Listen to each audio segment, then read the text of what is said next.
Bonjour à tous, bienvenue pour cette nouvelle édition du Club IMO, le club de l'immobilier, avec notre invité aujourd'hui, c'est le professeur Michel Mouillard. Bonjour. Bonjour. Vous êtes à la tête de l'Observatoire des loyers dans le privé clameur, à la tête de l'Observatoire Crédit Logement CSA, professeur d'économie à l'Université de Paris-X-Nanterre et spécialiste en fait de toutes les questions relatives à l'immobilier et au logement. Alors, professeur Mouillard, il y a quelques jours, le président Hollande a annoncé une série de mesures d'urgence pour tenter de relancer la construction, réduction des délais des permis de construire, limitation des normes qui pèsent sur les coûts. Est-ce que, selon vous, ça va dans le bon sens ? Je pense qu'à peu près tout le monde est d'accord pour dire qu'il y a nécessité d'alléger la législation, la réglementation actuellement en vigueur dans le secteur notamment de la construction. On sait que l'empilement des différentes normes, pour ne parler que des dernières, la RT 2012, cet empilement est à l'origine d'une hausse des coûts de la construction. Sans trahir de secret, tout le monde a bien chiffré aux alentours de 15% la hausse des coûts de construction qui était imputable à ces normes nouvelles.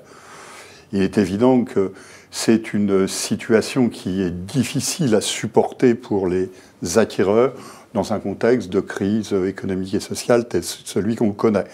Donc, chercher à alléger, chercher à simplifier, c'est indispensable. Et d'ailleurs, les entreprises ne s'y sont pas trompées. Tout le monde a bien vu l'intérêt qu'il y avait derrière cela. Mais alléger d'un côté, c'est bien. Et sur la construction, le volet construction alors ? Alléger d'un côté, c'est très bien. Hein. Et d'ailleurs, depuis 30 ans, tout le monde le souhaite. Souvenons-nous de la commission d'Annon en 1985 pour déréglementer ce secteur qui est quand même difficile à gérer sur le terrain. Mais est-ce que véritablement c'est ça qui va relancer la construction ? C'est pas évident, soyons clairs. Hein. Aujourd'hui, la construction bute sur un problème d'insolvabilité d'une partie de la demande, outre le fait que les investisseurs ont déserté le secteur. Donc on a à gérer deux gros problèmes. Hein. D'abord, une réduction de moitié des flux de l'investissement locatif privé. Hein. Et puis, de l'autre côté, un effondrement de la primo-accession parce que les dispositifs de soutien de la demande ne sont plus suffisants. Donc, cette année, on va faire 330, peut-être 335 000 mises en chantier. Enfin, cette année, 2014, on va faire 330, certainement 335 000 comme en 2013. Et quand on y regarde de près, on s'aperçoit qu'en réalité, au-delà des fluctuations, des rattrapages statistiques, etc., la construction est stabilisée depuis plus de 2 ans maintenant. Bon mois, mauvais mois, on met en chantier de 27 à 28 000 logements.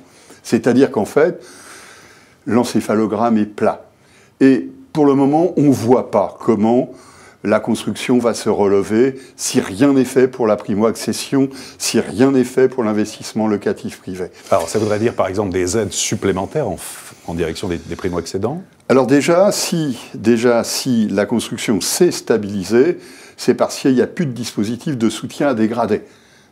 Donc, les mécanismes, entre guillemets, naturels de formation de la demande, aujourd'hui, jouent à plein. Et comme il n'y a pas de motif pour que ça remonte, ça reste plat. Maintenant, si on veut que ça reparte, il faut aider les primo-accédants modestes. Et ce sont eux qui coûtent le plus cher à aider. Simplement parce que plus les ménages sont modestes, plus le niveau des aides doit être important. Et il est évident que si rien n'est fait de ce côté-là, et si on entend ce qu'on entend du côté de l'épargne logement qui va être de nouveau dégradé, on n'a pas beaucoup d'espoir pour que ça se relève rapidement. Donc en gros, les scénarios, ils sont simples. Stabilisation en 2014, frémissement en 2015, si tout va bien, si rien n'est dégradé parmi les dispositifs publics, si aucun texte nouveau ne vient contrarier, etc. Et puis, peut-être, en 2016, enfin, le véritable redémarrage. En gros, croissance bridée dans un secteur qui a été malmené par les pouvoirs publics. D'accord. Alors à propos de texte, justement, le projet de loi Allure, accès au logement, l'urbanisme rénové, passe là le 14 janvier en seconde lecture à l'Assemblée nationale.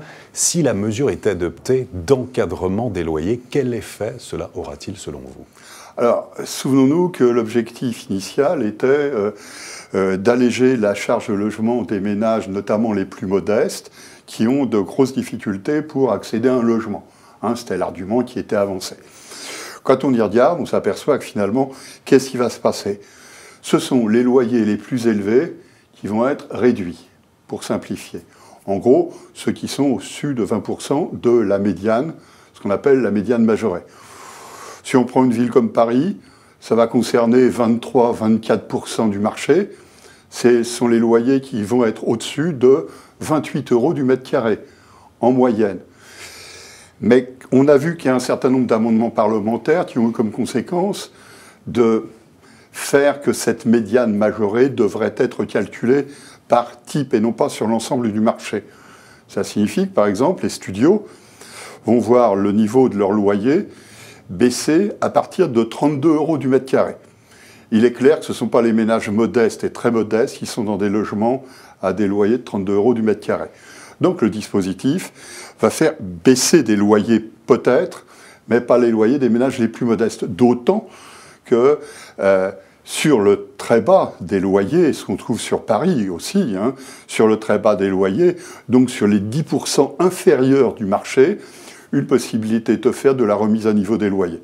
Donc on voit bien, on a l'impression que finalement c'est un dispositif qui ne va pas atteindre l'objectif qu'on pensait qu'il devait atteindre au départ. Qu'est-ce que ça peut faire? Quand on va baisser des loyers sur les niveaux les plus élevés de 30 ou 40%, soyons clairs, c'est bien que cela que ça signifie, eh bien, on peut penser que les investisseurs ne vont pas rester, ou alors ça signifie que cela va avoir de grosses conséquences sur l'équilibre de fonctionnement global d'un marché qui est déjà bloqué. Donc les craintes, elles sont claires, probablement pas l'impact attendu sur le pouvoir d'achat des ménages les plus modestes, mais dérèglement d'un marché qui a du mal déjà à fonctionner. Sur Paris, souvenons-nous que la mobilité, c'est-à-dire le pourcentage des ménages qui tous les ans changent de logement, est, pour simplifier, à peu près 2 fois moindre que ce qu'on trouve sur Nantes, sur Bordeaux ou sur Strasbourg. Donc déjà un marché bloqué qu'on va bloquer encore plus. Et on ne parle même pas des conséquences que ça pourra avoir sur des marchés qui sont des marchés un peu déréglés parce que l'offre nouvelle n'est plus suffisante depuis longtemps, qui sont des marchés de province comme Nantes, comme Bordeaux, comme Strasbourg. Et ce marché de l'immobilier, justement, comment, selon vous, va-t-il évoluer en 2014 en termes de prix, d'évolution des prix, et qui est lié à l'évolution des taux? Alors, du côté de son activité, d'abord, parce que c'est quand même ça qui est important, en gros... Transactions. En gros, l'activité en 2013 a commencé à se redresser. Tout le monde commence à peu près à être d'accord pour dire que les transactions ont cru de l'ordre de 3 à 5%. C'est pas beaucoup, mais ça signifie que dès le printemps 2013, comme on s'y attendait, le marché a rebondi. Il a rebondi non pas parce que il y a eu soudain quelque chose de nouveau, il a rebondi parce que les dispositifs publics ne pouvaient plus se dégrader comme ils n'existaient plus dans l'ancien, et puis la demande qui avait attendu, qui avait différé la réalisation de son projet, s'est représentée sur le marché. Donc comme les conditions de crédit l'ont permis, le marché a commencé à rebondir doucement. On pense que 2014 va s'inscrire sur le même profil. Faible progression d'activité, ça ne signifie pas qu'il n'y aura pas des territoires où l'activité va continuer à se dégrader.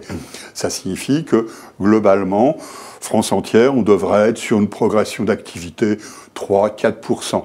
C'est pas beaucoup, mais déjà, c'est pas mal. Alors évidemment, quand le marché repart, les prix ne baissent plus. Donc stabilité, en gros, des prix cette année, vous Donc, pensez ? comme on l'a vu en 2013, une stabilité qui va cacher des coups de folie sur certains marchés très convoités, ou au contraire des coups de tabac sur des marchés particulièrement malmenés. Et pour cela, il est clair que le marché, notamment de l'ancien, va bénéficier à nouveau du soutien de l'offre de crédit. L'offre de crédit s'est bien relevée en 2013. Hein, et je parle après correction de ces fameux rachats de créances qui sont venus perturber le jeu de beaucoup d'acteurs. Hein. L'offre de crédit s'est bien relevée, 10 à 12% en général. 2014 ne connaîtra pas une évolution aussi marquée, simplement parce que beaucoup d'établissements sont encore en cours de mutation compte tenu de ce que sont les ratios qui sont imposés par les autorités monétaires. Mais ça signifie que les taux des crédits vont accompagner cette bonne santé de l'offre. Ils vont monter un petit peu, mais pas beaucoup, c'est-à-dire qu'en fait, on va rester avec de bonnes conditions pour que les uns et les autres puissent réaliser. Mais les ménages qui ont un apport personnel, pas ceux qui sont dépourvus de ce point de vue-là. Professeur Michel Mouillard, merci beaucoup. Et bonne journée. Et à très bientôt pour une prochaine édition du Club Imo, Explore Imo, Le Figaro.